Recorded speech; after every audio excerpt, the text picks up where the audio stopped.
All right. My name, as all of you know at this point, is Jesse Collins. Let me give you a quick little introduction on why I'm talking. I'm your host for the Power Games Con, but I'm also the CEO of Zettabyte Marketing. It's a company dedicated to bringing marketing to the little guys with a slogan, because making the game should be the only hard part. I've been with the games industry for just a decade, including advertising, marketing, PR, journalism, and even community management across the years. I've worked alongside a lot of big names, small names, and people that don't even exist in the industry anymore. I am also a proud gamer and geek, and I'm passionate about the industry itself. I'll be answering any questions at the end.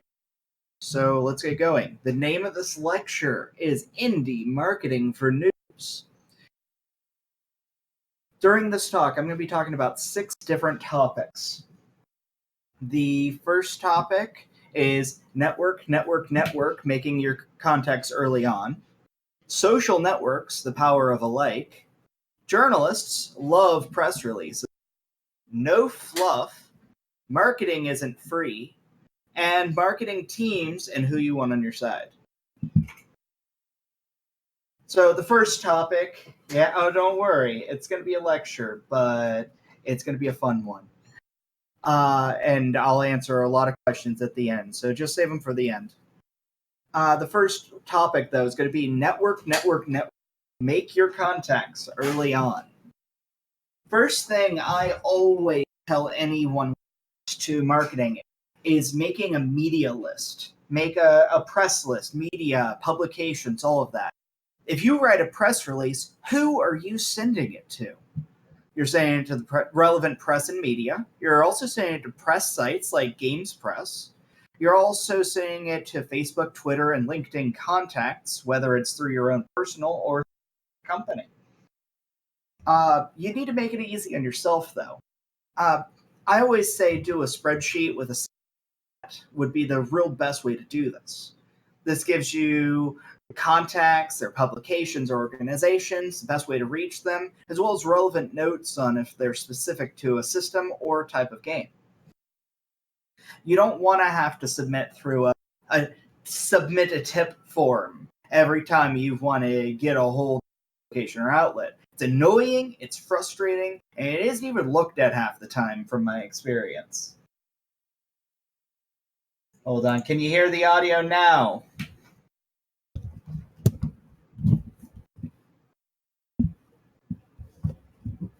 All right, there we go. So besides all that, you got to make sure you're listening. Hold on, I'm being told it's doing it again. Hold on, real quick. Let's solve for this real simple.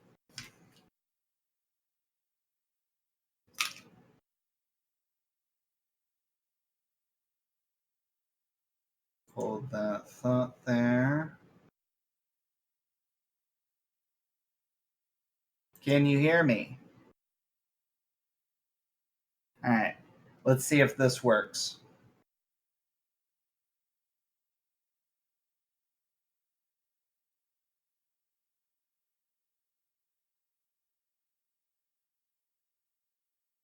All right. So the next thing I always tell people is to make sure the list stays current. Unfortunately, people lose their jobs or leave for other positions. This leaves a hole in some big contact spots. Personally, just the other day even, I found a list from 2010, and I went through it to see what was relevant to my list, and out of nearly 200 names and publications, I kept a total of 6. A large amount of the publications didn't even exist anymore. The ones that did generally had someone else taking the reins at that point. It was very annoying, but it was a big site because I had worked at some of those websites back in the day, and it really made a lot more sense in this modern age. The next thing I tell people is know your industry. Who are your contacts within each game outlet? For instance, ID at Xbox, PlayStation, Steam, IndieBox, Itch.io even, or any of those, etc., etc., etc. Just remember, though, it's not who you know or what you know, it's who knows you. Get out there, make sure people know your name. It won't do you any good to know them if they have no idea who you are. Trust me on that, I've been there. Another really good tip is to go out and do game jams, get into social media groups and stuff like that. Making friends that are like minded. These help get your name out there and also make allies or even friends. One of the folks may make it big before you, or are already big at the time, and they'll be able to give advice later on, or can be helpful now. Do you need a artist, a programmer, etc., etc., etc.? These people can generally get you in the right direction, or maybe the person for you. Another big one is join indie networking sites that can help find more like-minded people. For instance, indiecg.com, indieteamup.com, or even Devil Team, DEVEL team.com. It's a Craigslist-style networking tool.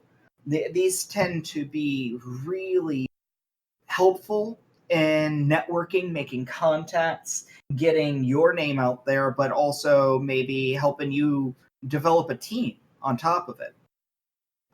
Most people in our industry are really nice and helpful. There's not much reason not to be.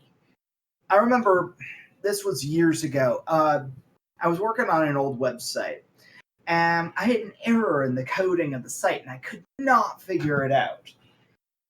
I just happened to have been talking to John Romero, like John Romero from id Software, at that exact moment.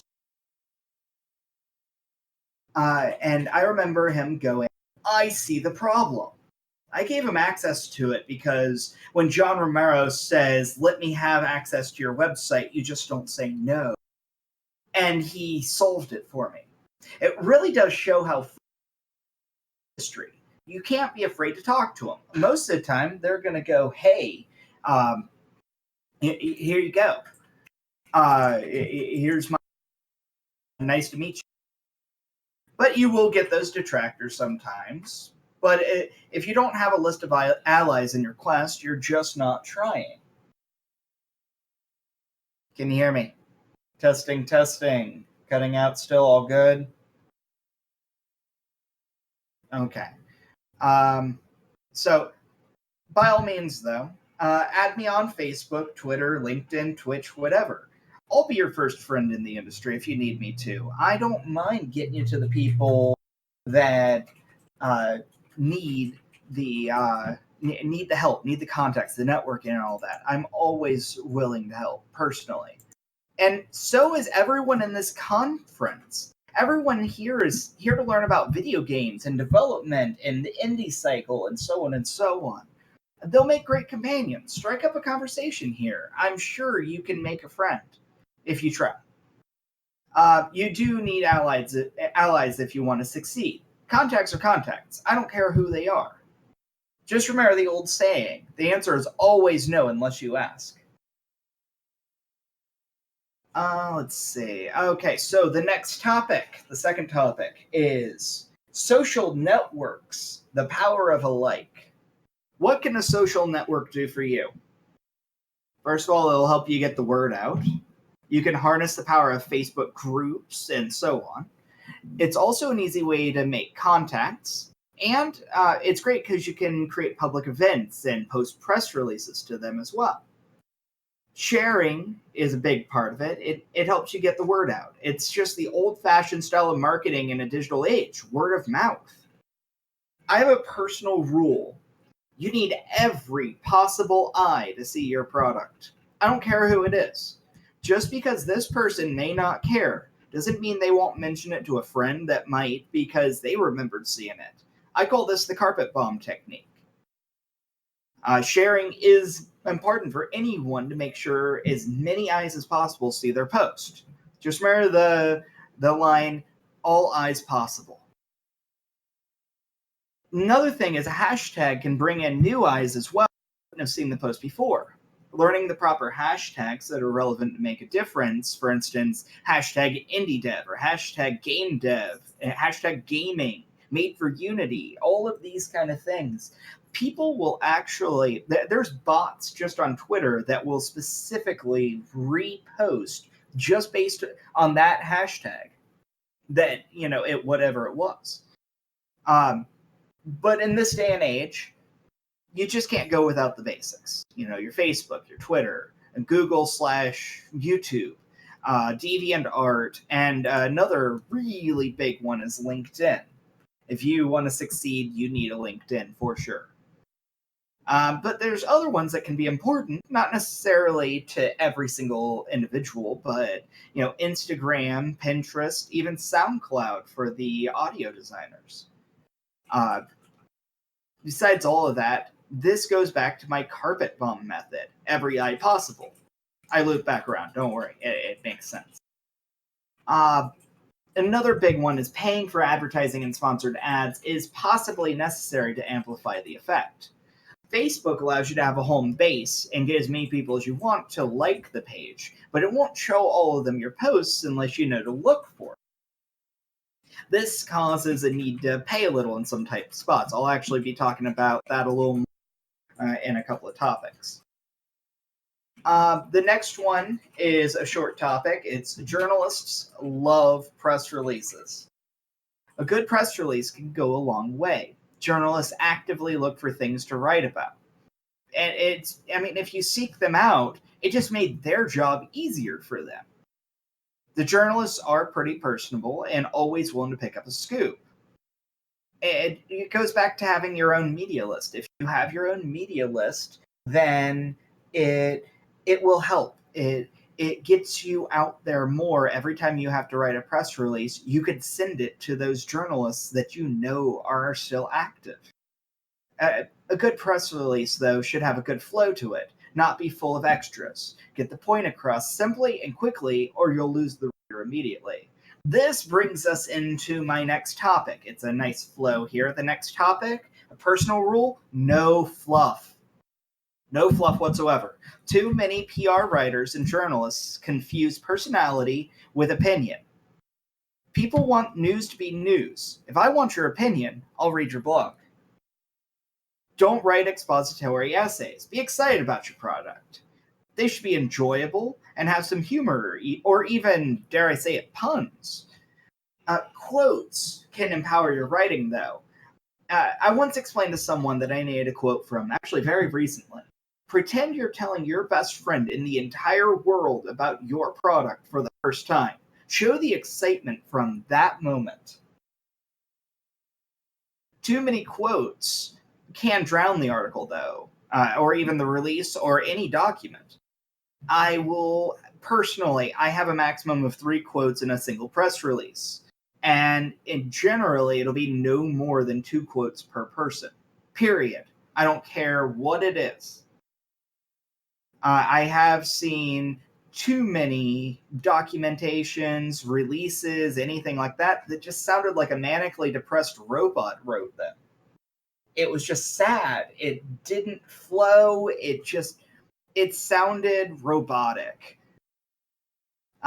So my next topic, though, is marketing isn't free. And anyone who ever told you otherwise lied to you.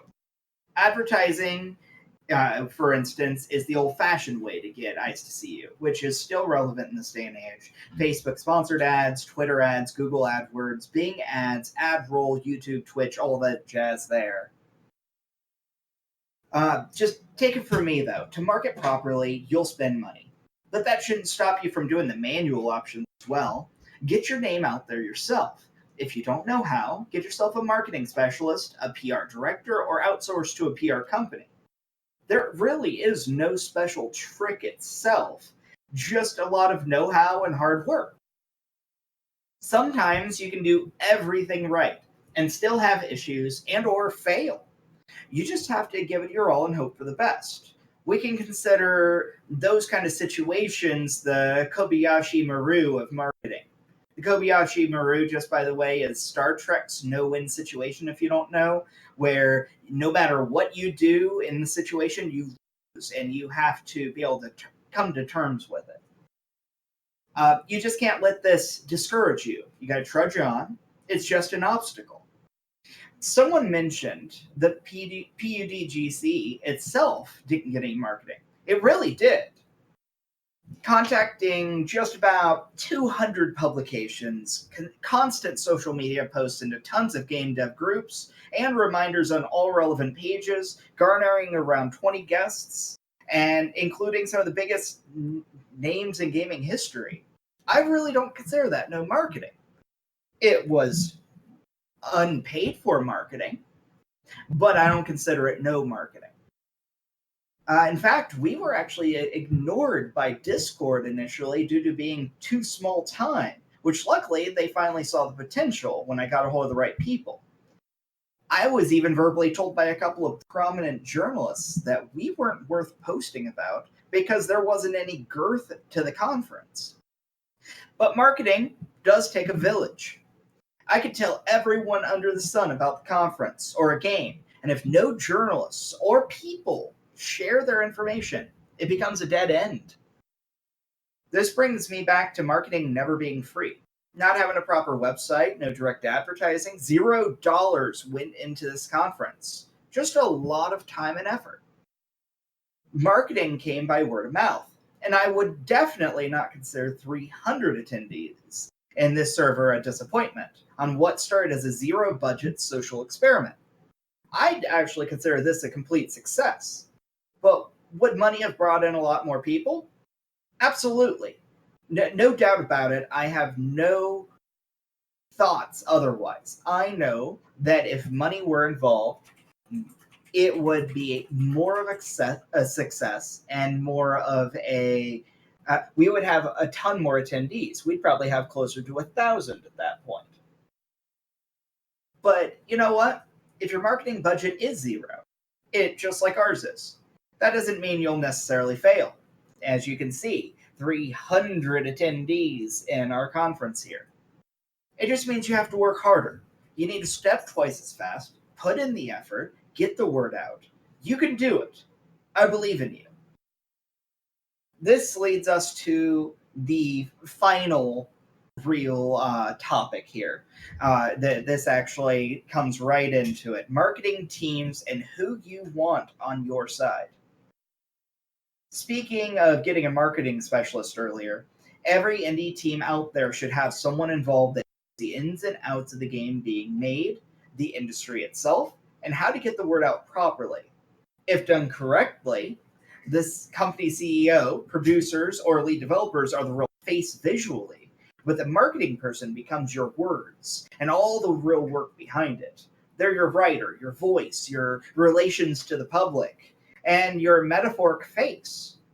A front man that gives you the main credit of all of this. There's three real major ways you could do it. The first being publishers. Publishers can bring a lot of good and bad with them.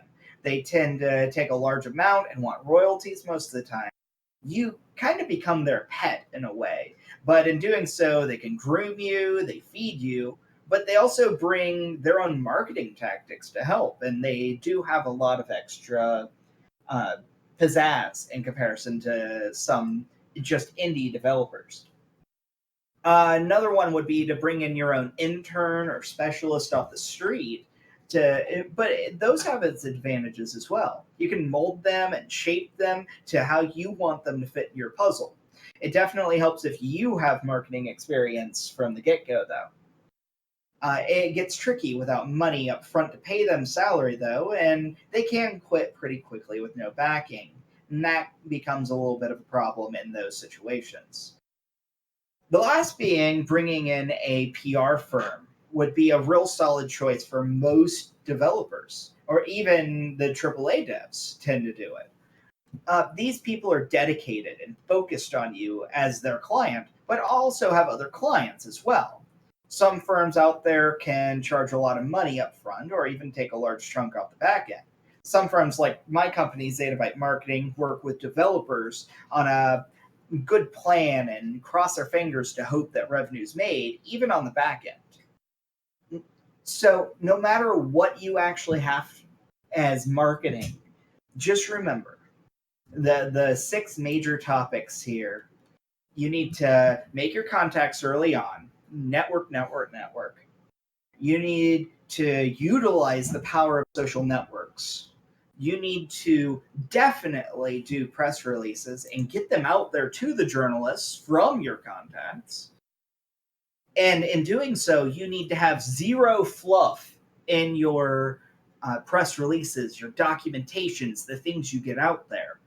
You need to also remember that marketing is never free, whether it's money or sweat and blood. And you need to know who you want on your side, the marketing teams, the people inside or outside your company that can get your game out there. So, if that's the case, that's the end of my actual talk. Um, I'm sure some of you may have some questions and stuff like that. Go ahead and ask in the chat here in the second stage.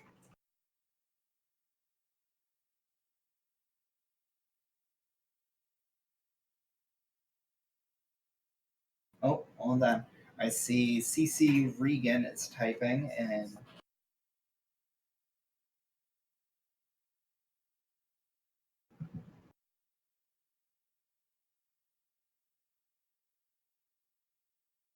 take a look here. By the way, this conversation will be written up with an outline attached to it uh, after the conference, in case you couldn't hear me due to any cutouts themselves.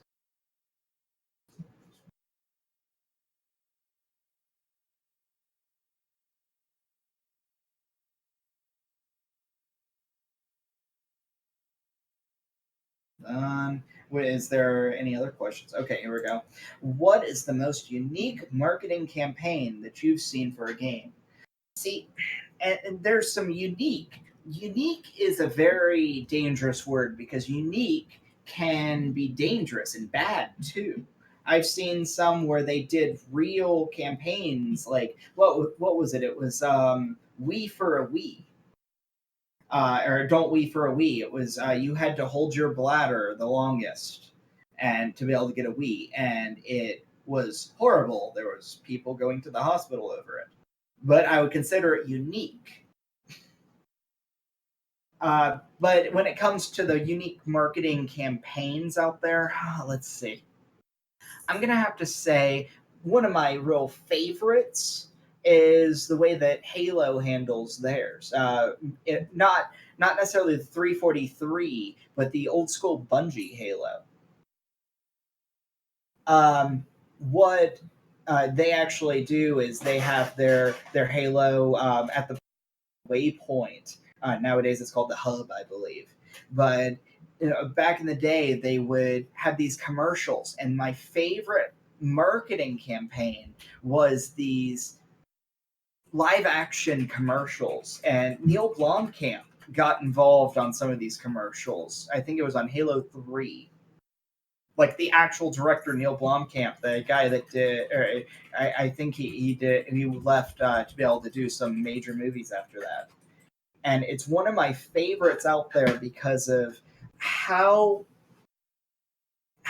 simple the commercials were, yet they really gave a powerful message to anyone that had ever played Halo. And I would say that's probably one of my favorites itself. If we're talking marketing campaigns and all that, also unique. If you've ever attended a game developers conference, there's these after parties, and CCP would always promote their games. White Wolf, Vampire the Requiem, World of Darkness, all of those games. And they always did it with these crazy parties.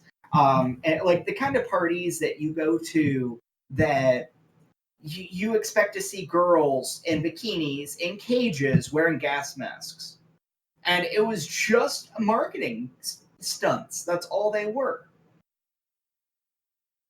And it was so weird. Yeah, they were after parties. Exactly. They were crazy. I just remember being kidnapped by some of my Swedish friends back then, and they took me to a party, and I was afraid they were taking me to the CCP party. Um, let's see. CC Reagan has another question here. Would you say some genres of games are just inherently more difficult to market to a general audience? If so, which ones? Um, Games that aren't fun. I've been involved with games that just did not have the right didn't have the right backing, didn't have the right uh, anything like that. It was uh, I was working with an indie game, and it was more difficult because the developer was stubborn, and he believed his game that back in the 90s would have been totally a $20 game, believed this should be sold for $10. But unfortunately, with the blast of the mobile era and the fact that these kind of casual kind of games are coming out free or for $1 or two, he ended up making the game $10 when it really should have been 99 cents. And it hit Steam, and I'll tell you right now, until he dropped it down to $3, about 3 months later, he didn't sell a dime. He didn't sell a single one. And the genres themselves, it's really just sometimes it's sports games would be my other opinion. Another a developer that I worked with believed that this golfing game was going to be the new Tiger Woods, and unfortunately, it wasn't. Uh, the actual backer behind it was a coach for golf. I'm not going to say who or what. I'm going to leave that part out. But he was a famous coach and all of that. And he, like the developer, believed this was going to be the best thing ever. And I'll tell you, it didn't even have the potential because EA has that down to a science, unfortunately, and they didn't. The developer did not. It was broken. They tried to make it go towards real, um, real golfers. They wanted to say this is the video game for a real golfer. Not some like stupid bars and graphs kind of thing, but for the real golfer. And every golfer that played it said that was a waste of money. Do we have any other questions?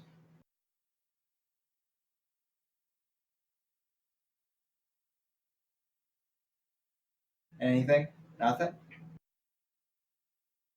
Oh, well then, we might have some questions here. See, Stalt and Zarok are both typing. What's got here?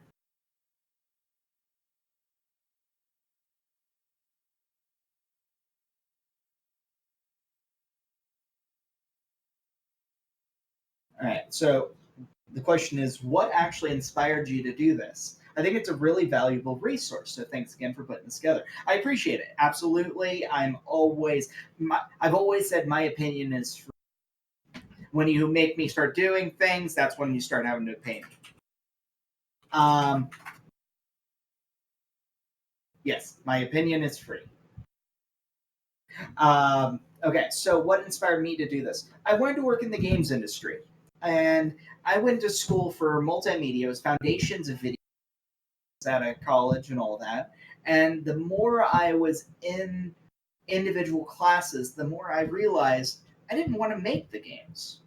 I wanted to I wanted to play the games, but it was before the age where you could actually make money playing games.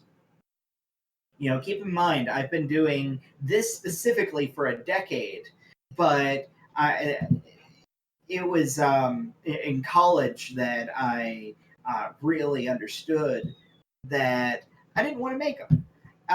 The games are very difficult to make, and I understand that. I'm not a programmer. I'm not a 3D artist. I'm not a designer. I'm none of those things.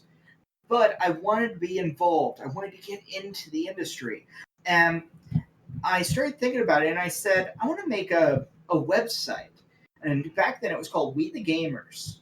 And We the Gamers was dedicated to proving that in a time when people didn't believe this, proving that video games is an art form. And it was during an age when there was a famous attorney, Jack Thompson, was fighting with the industry every time they sneezed. It was during a time. I met Jack Thompson. It was scary. Yeah, I got to watch an event during this would have been 2007 was the America's Video Game Expo, and Jack Thompson debated with Lorne Lanning, and I got front row for that because I was a volunteer for that event. And Lorne Lanning, who created Oddworld, and it was so cool. It was my first jump into the games industry back then. I'm sure there's video of this. But besides all of that, it before that I created this website, so I had this going. I got involved with the Entertainment Consumers Association, the ECA. I was a founding member with them. It was great. But besides all of that, it got me really involved with proper names and people in the industry. And where I thought, hey, I could be a journalist, I had who became my mentor tell me, forget everything you know. You don't know anything. His name was Bill Kunkel. He was the very first video game journalist ever. He's called the Game Doctor. Exactly. So the Game Doctor taught me everything I know about journalism. And it's 80s and 90s style journalism that, like, pull up your sleeves, pull up your pant legs, and trudge through mud kind of journalism. And that made me go, crap. I want to be a real journalist. I want to do the old-fashioned way. You'll notice in my indie marketing, I take a lot of that with like the no. I don't care for if you want to give your opinion, great. Have a blog, absolutely. Everyone's got an opinion, but I'm a all news, no fluff kind of guy. I want the news, and I want you to just tell me. Have personality, sure, but don't inject opinions into it. Okay, so Indie Apocalypse. What? I haven't heard of this one.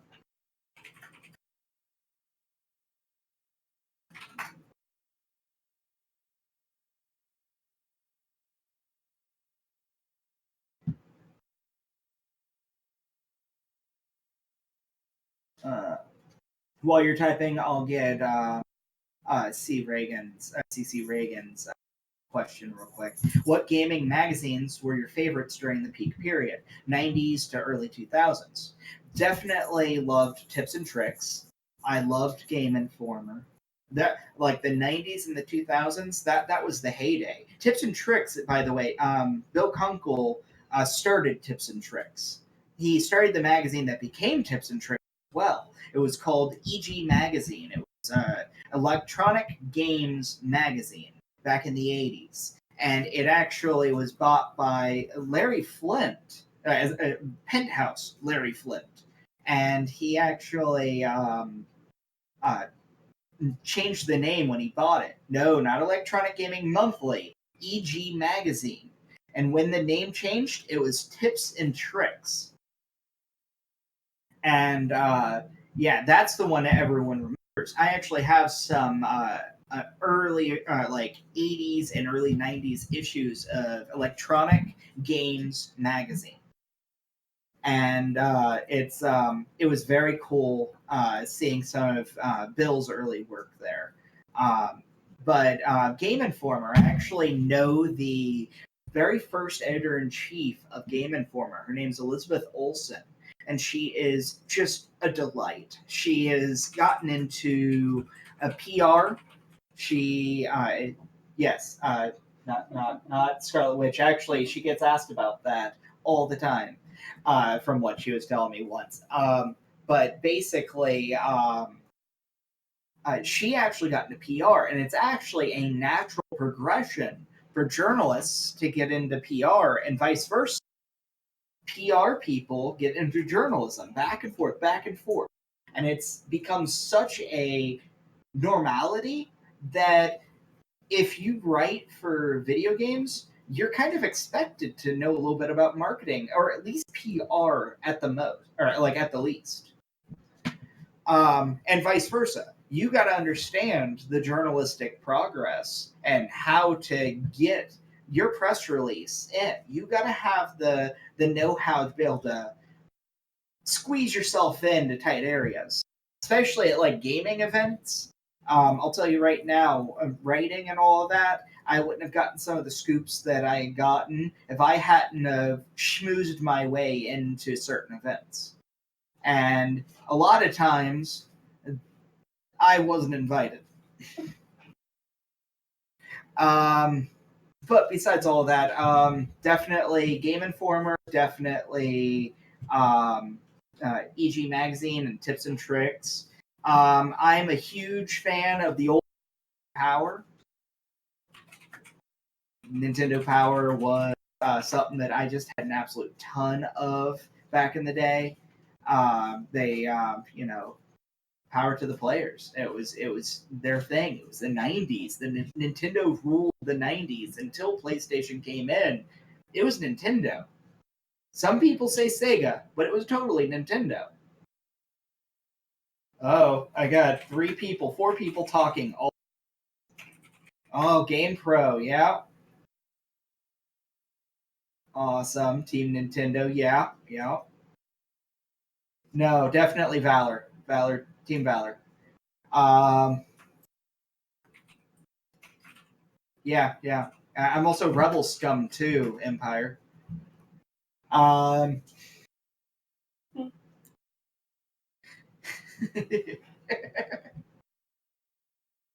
Okay, so let's see. Zarok says Indie Apocalypse is about situation of indie devs, which most of them failed. Jonathan Blow is first person coined a term.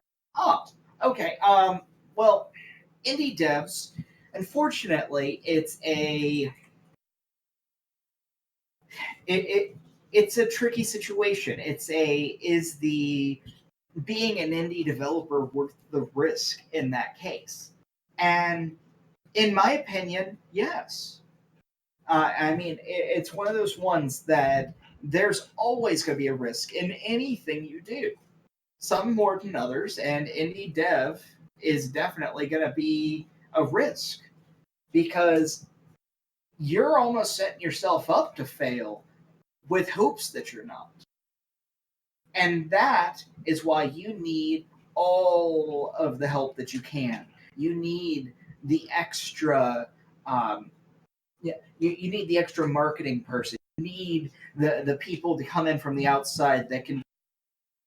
You need, et cetera, et cetera, et cetera. You need someone who can incubate your company if you need to. Some it just comes immediate. But you have to, as I said, you have to trudge. You have to expect the Kobayashi Maru of marketing, and you have to understand that that is a huge risk. But is the risk worth the satisfaction in the end?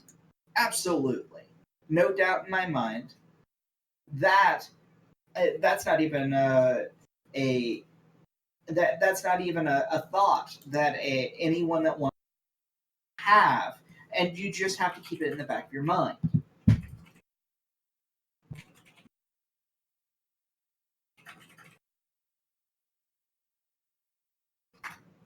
See, Mad Unicorn is typing.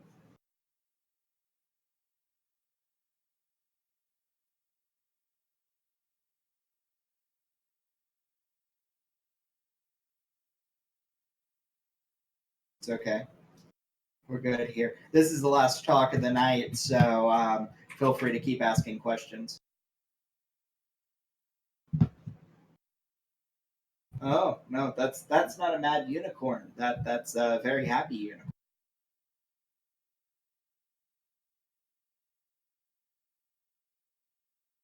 All right, so Mad Unicorn says, "What is one thing a small indie team could do to make their title stand out from the sea of indie games?" That's a very good question. There's not one thing, though. That's the problem, and I think that's where the indie apocalypse comes from. Is you have to understand that there's a lot of things that you need to do. You have to have the right marketing. You have to have the right gameplay. It has to be, and I hate this word when I talk in the industry. This is my least favorite word, but it's a necessary evil. It has to be fun. It has to be enjoyable. If a game is not enjoyable minutes, then it's not worth the money. It's a free mobile title. It's by standing out, you have to have the length, the girth of the game itself. That you have to understand that there is no one thing. You have to understand that there is 100 things. By understanding that, that's what'll make it stand out. You have to get your name out there.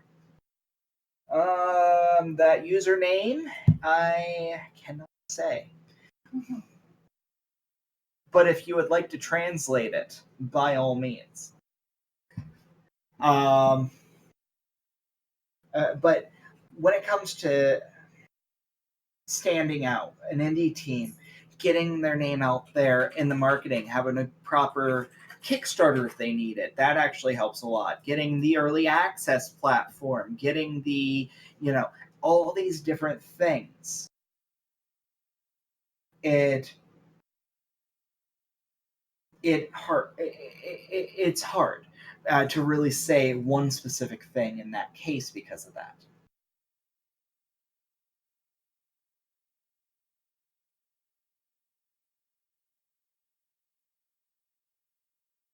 I guess it would be a case by case basis. Because if everyone does the same thing to be unique, then you're not unique anymore.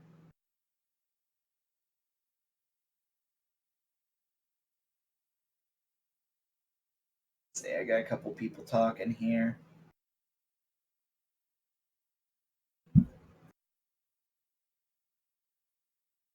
Oh no, absolutely.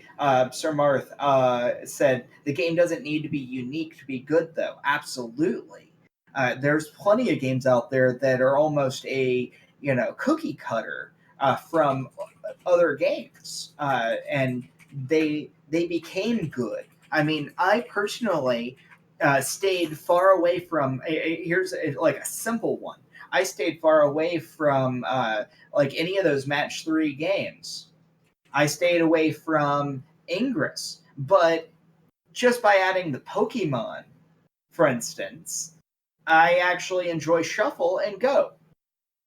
I actually enjoy those kind of things, and it's I think just that one little thing made me go, okay, I think I can give this a try. And in some cases, though, it's really not about uh, being unique. It's just be good. Be a like I said, be a fun game. So I got CC Reagan had a question here. What, in your opinion, is the best game with the worst marketing campaign?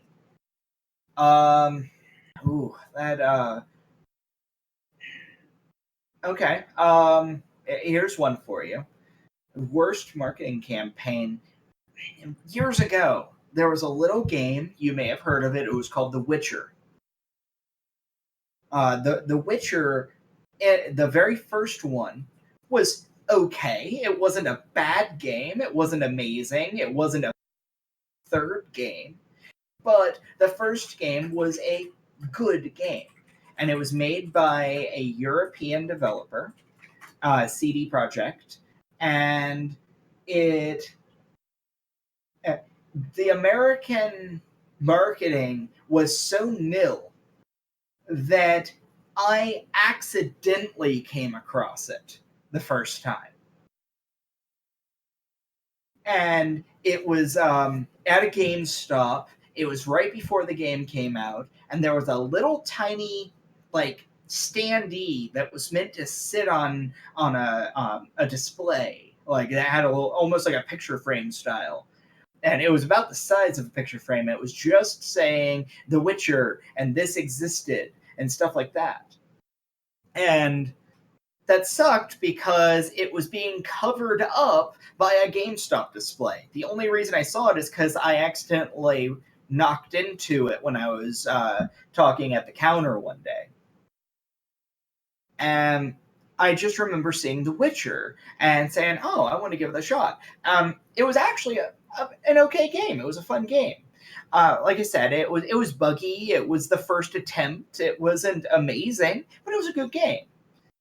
I just remember I went to the Game Developers Conference that year. This would have been 2008. This would have been 2008. And I schmoozed myself into this NVIDIA party. And the NVIDIA party had these... it was at a bar. And there was this bouncer, and I was 19. I had to lie my ass off, the whole 9 yards. In the end, I got into this party, and I was talking to people there. I wasn't drinking. I didn't care to drink while I'm schmoozing. I just wanted to be able to get in to meet people. So I'm talking to these people, and there's this guy who's just so sad. And he was just so downtrodden from this whole experience in San Francisco. And I introduced myself. I said, I'm Jesse Collins. At the time, I was with games, and I was writing alongside Bill Kunkel and stuff like that. And I said, what do you do? He said, I make a game. And I was like, well, what do you make? And he said, you've never heard of it. I was like, try me. What game is it? This is before the indie development scene was really big. So if it wasn't like one of your major titles out there, it wasn't heard of at all. So I said, try me. What is it? And he said, well, I'm the executive producer on The Witcher. And I said, The Witcher? He was like, you've heard of my game? And at that point, he grabbed me by the arm, took me over to a couch, and said, tell me everything you know about my game. And I said, am I the first person that has even known about your game here? And he was like, a couple have heard about it, but they didn't even know. I was the first person to go, wait, you're The Witcher? Awesome. And it made that guy's day. It was great. Let's see. How is Call of Duty failing at marketing and eating franchise? That's actually a very good question. The problem with the yearly releases, I call them yearly releases, the Maddens, the Call of Duties, the Assassin's Creeds, they become stagnant because they're the same game every year. I will say, though, this new Call of Duty, that trailer that they had at E3 is probably the first time since Call of Duty 4 that I can honestly say I went, I like that I might actually want to play that.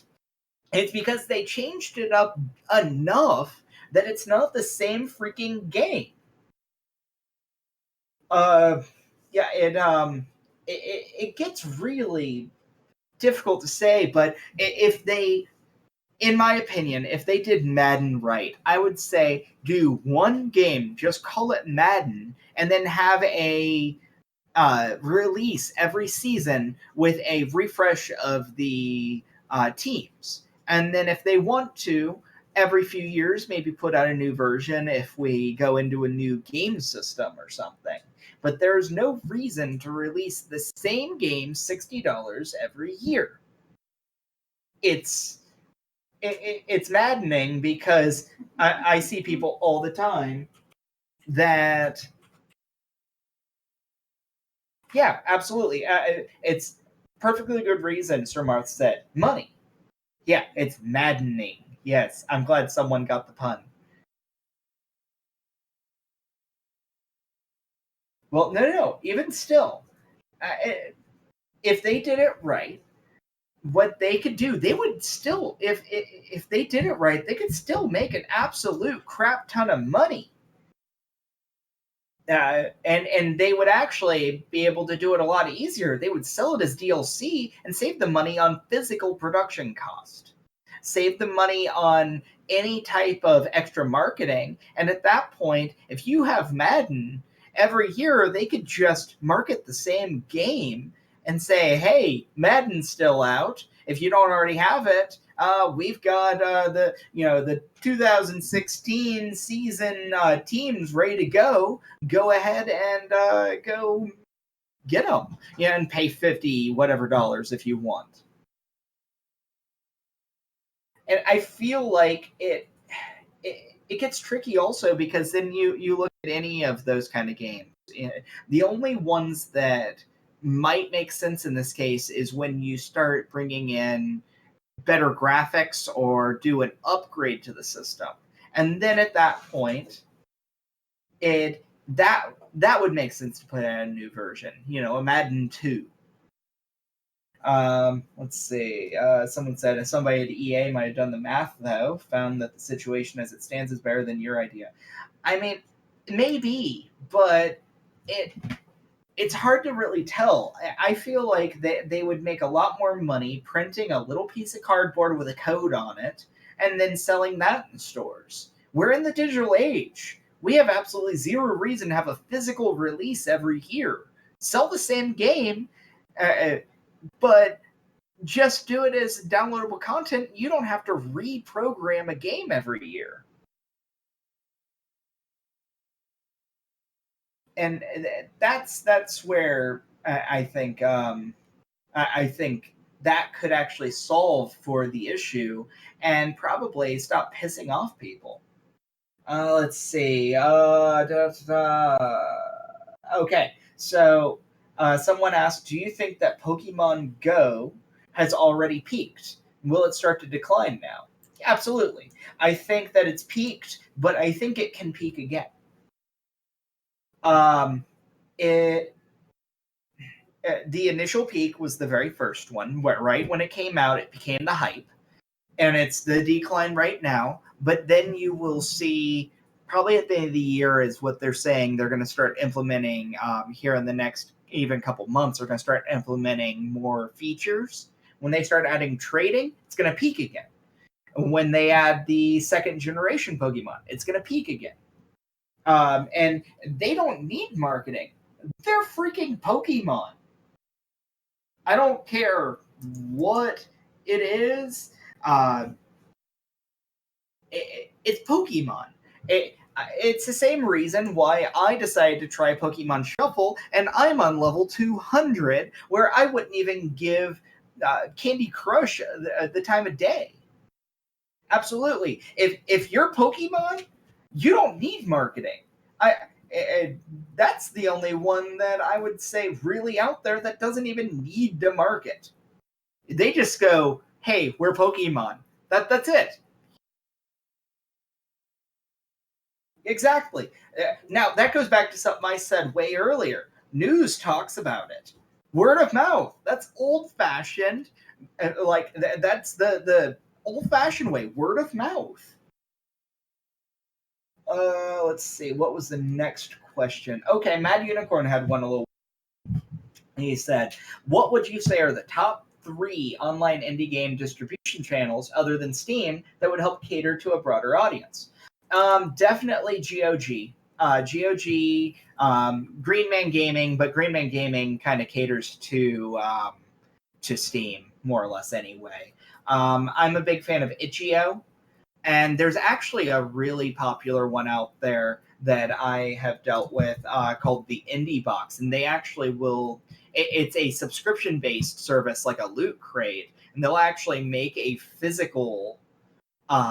It's a physical version of your game, and it's so cool because that they'll put it on a flash drive for you. And they got the box art, they got all kinds of stuff like that. It's super neat, and then it becomes the collector's edition of the game because you could also add things like art books and stuff like that. I'm actually going to be talking to some of my own teams about that I'm working alongside. Um, yeah, I'm not going to say any names, um, but it's that's one of my that's one of my big thoughts is having a physical release that on an indie game. It's just so cool. Another one, like I said, is Itch.io. It's a do-it-yourself almost. Like you don't need to have a publisher if you look for the right places. Um, Itch.io and Steam, that they have taken out the need for a publisher in this day and age. What's another one? There was another one I had in mind a second ago. It's another indie site. It'll come back to me. It's been a long day, if you guys couldn't tell. Desura, yes, that's that one, and Humble Bundle. That was another one that I was just thinking of. And Humble Bundle caters to Steam, sure, but if you can get yourself into Humble Bundle, you become part of the Humble store. You might eventually at that point also get yourself into the fact that you've got get into a Humble Bundle. That's a cool one too, being able to get yourself into an indie Humble Bundle. Bundle Stars in the same way, getting yourself bundled into Bundle Stars. My only problem is I feel like Bundle Stars has a lot of crapware in it, and that gets difficult. Bundle Stars, yeah, Steam does too. You're right. Fair enough. They all do. Every last one of them, unless they make it through like certain processes. Like Humble Bundle's like really difficult to get into. Yeah, you got to know a guy that knows a guy. Um, yeah, Indie Gala is. Yeah, Sir Martin says Indie Bar is a bargain bin. No, wait, take that back. Groupies. Groupies is literally the very bottom bin. I agree. But Bundle Stars, every time they send me an email, I just feel like I just look at the list and go, all right, I'll take a look. You know, it's never a ooh awesome. You know, it's a a super awesome super bundle that has a bunch of cool games. It's just like, yeah, sure, I'll look, see if there's anything worth even looking at. Yeah, it's mixed bag, exactly. Um, let's see. Was there more questions? I'm sure there was more questions. We've kind of moved ahead from here. Let's see. Someone Stalt asked, said, "Have you followed the Orion series games? The recent drama behind the Orion project." Orion, are you talking about? Don, I actually have an Orion game in my Steam. It was the. Hold on, I'm looking.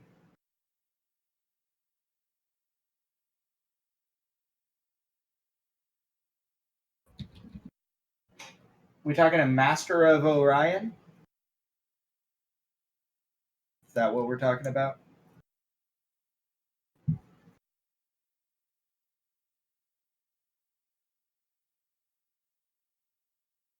Because I have Master of Orion 1, 2, and 3, and the new one as well. Okay, unrelated. No, I'm not sure what one you're specifically talking about offhand. Let's look here. Has there been any actual questions then? I no, there's no questions. Is there more questions? We can always move this conversation to a text or a voice chat after the fact and all that, talking about Orion, and we'll look into that. But what other questions that you guys might have on marketing, PR, community management, getting your name out there? Um, Anything about me or Zettabyte that you might want to know? I'm open for questions if I'm legally allowed to say.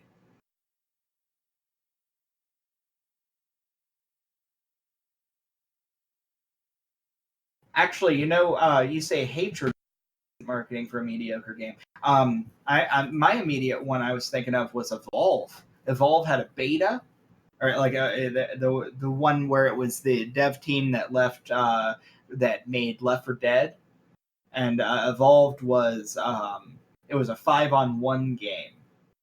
Yeah, a 4-on-1 game where the game basically had the same kind of feel as a Left 4 Dead kind of thing, but you had the monster played by one of the actual players.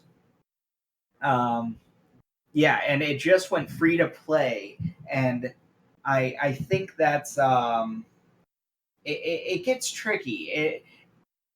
I think they tried to nickel and dime their customers too much. That's the that's where it gets tricky. I mean, Apple can do that all day long because they're Apple, but when you're a developer that's really a no name, you can't go, hey, you can get this specific little costume or in Payday 2 exactly, or a mask in Payday 2 for for 28 cents, or this, that, and the other. Those add up. I actually looked at Evolve, and it was a ridiculous amount of DLC that came out to a lot of money by the end of everything there. Team Fortress 2, yeah. Any of these free to play games, that's it gets difficult. Let's see. We actually have a question. By Michael Valiant. Is it better to market on platforms closely to your main release platform? Release on Steam, so go after Twitter, GOG, etc., or do you go after something like online reviews or articles, YouTube plays, etc.? Not sure if I'm wording this at all right. No. I get what you're saying. Just like my talk earlier, all eyes possible. It is a personal rule. I will tell anyone. It gets tricky though. It's another one of those tricky situations where you have to know the proper audience to go for. Because if you're releasing on, let's say, Steam, then you don't want to try to market to the console community, obviously. You just got to know your industry, first of all. So I'm calling back to indie marketing for noobs here. I'm calling back to what I said earlier. Know your industry. If your main release platform is a console release, then you don't want to try to go for GOG or any of these online communities. I'm a big fan of the carpet bomb effect when it comes to releases too. If you're ever able to put out a bunch of different ports to different places all at once, or if you can at least say this is coming soon, then that adds a really cool effect that you can actually tie it in marketing. Hold on. Michael made a face. Was that at me or the Payday 2 DLC? Okay. Just making sure. Yeah, someone figured out here. For Payday 2 comes out to 148.67 worth of DLC. Let's see. I hope that answered your question, though, Michael. Mad Unicorn asked, "What do you see the long-term impact VR will have on the indie community?" See, this gets weird though, because there's VR has been around since like the 80s. They've tried to do VR a long time ago, and that was cool. Don't get me wrong. It was cool that they did it back then, but they didn't do it right back then. So as long as, yeah, Lawnmower Man, anything like that, my immediate thought is the Virtual Boy. Yeah, exactly. The Virtual Boy is it is my immediate thought. It's kind of like 3D. 3D comes back at least twice a decade for the past like 30 years or more, and it just keeps it keeps coming back, and it goes away again. It comes back. This time with red and blue in your eyes. Next time it's clear shades, etc., etc., etc. The problem with virtual reality is it's fickle. I think that for right now, though, they've made such a big push, and we've finally come a long way that I think it's okay to fall into the VR crowd at this point. Um, the long term impact, though, it's going to really, yeah, exactly. Virtual Boy 2, it's coming. Nintendo's going to put out a Virtual Boy. It won't be a 2. They're just going to call it the Virtual Boy. It's a reboot. No, everyone's going to have everyone's going to have their thoughts on exactly the new 3DS. Um, Sometimes it just needs a rebranding. Virtual Boy, Die Harder. No, let's see. So the long term impact is going to be, it's here to stay for a while. It is. This time it really is because Vive and the Oculus, the companies have finally caught up to the technology, or I should say, the technology caught up to the companies, and that's it's going to be a long term thing, though. Mad Unicorn, and I definitely can see that. So any game that possibly can should at least consider having at least a VR option in their game, especially if it's PC release or if it's a PlayStation release that they can do PlayStation VR or HoloLens for the Xbox games that are being made. If the game is viable enough that you can wear a headset while you play it, that I perfectly think that it's going to stay for a while. My only thought is the price needs to come down a little bit. Oh, hold on. We actually have another question somewhere in here. Oh, I actually did not see. I apologize, Zarok. I did not see your message. I must have accidentally skipped over it. Before this event, he said, or she, I'm not sure, I never heard of Zettabyte Marketing. With who have you collaborated with previously? Now, Zettabyte is a newer company. I actually only have been a company now since, what was it, March, I would say, as Zettabyte Marketing. So my current collaborations are actually with Burnout Game Ventures and some of their projects with Symbio VR, as well as Major Games and Burnout Studios. Burnout Studios, Jess Brummer actually spoke a little while earlier today, and Rupert Megnott from Burnout Game Ventures spoke twice yesterday. He's speaking tomorrow, and he's speaking the next day. He has so many words of wisdom. He's a teacher. He's a full sail teacher on top of it. Definitely worth listening to everything he has to say. He's just full of wisdom. But Symbio VR, Chris, also known as Crispy, is the CEO of Symbio VR. They are working on a lot of VR related stuff. Nothing I'm allowed to really say specifically, but symbiovr.com. Then there's Major Games, who is actually the CEO, president, and the lead designer of the game are speaking tomorrow. Gabriel Orlandelli and Connor Van Dyke are both going to be joining us tomorrow to talk about their game Bit Evolution that came out last year, and so as a post-mortem, if nothing else. And they're also going to be talking a little bit about their game that they're working on, Vectro Mirror. And it's a very cool game. It's basically Prince of Persia meets with a little bit of Prince of Persia meets Tron, basically, or Mirror's Edge meets Tron. It's the free running. It's got some like gravity attributes to it, so it makes me think of the gravity gun from Half-Life 2, stuff like that.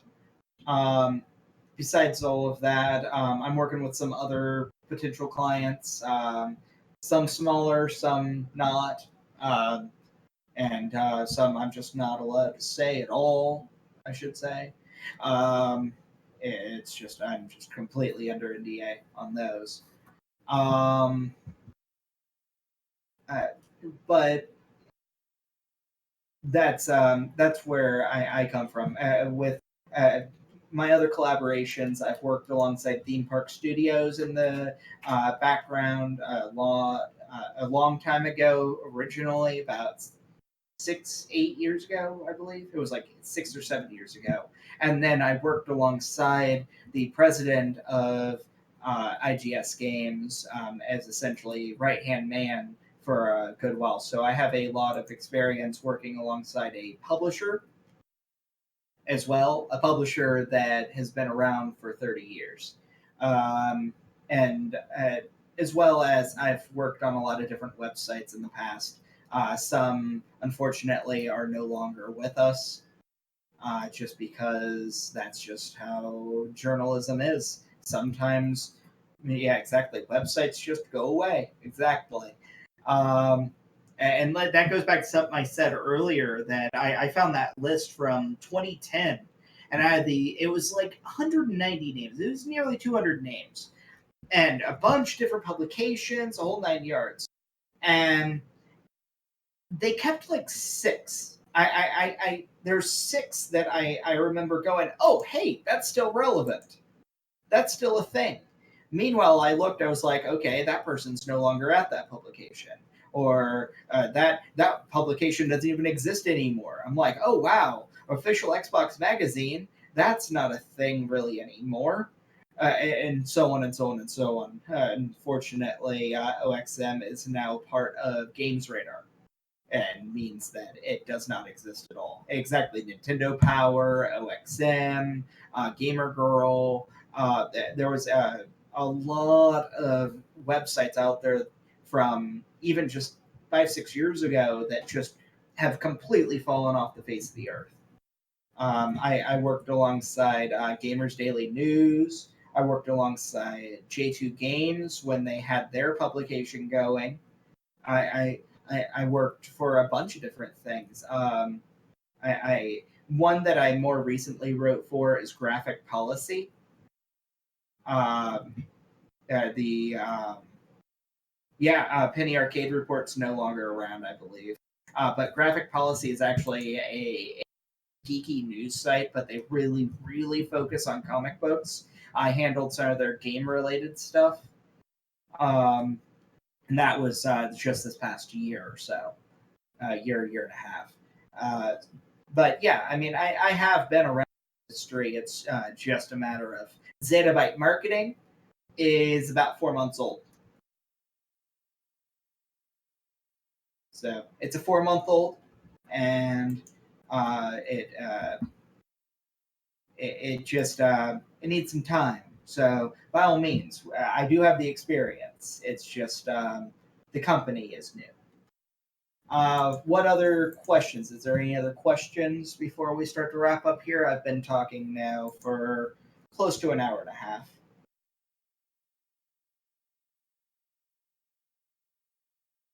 Anything? Nothing? Oh. No questions from you, Merc? Nothing?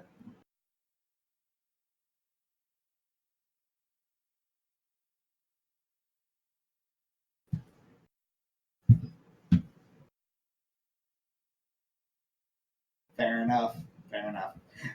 Okay, so I think we're gonna call it. I'm gonna move over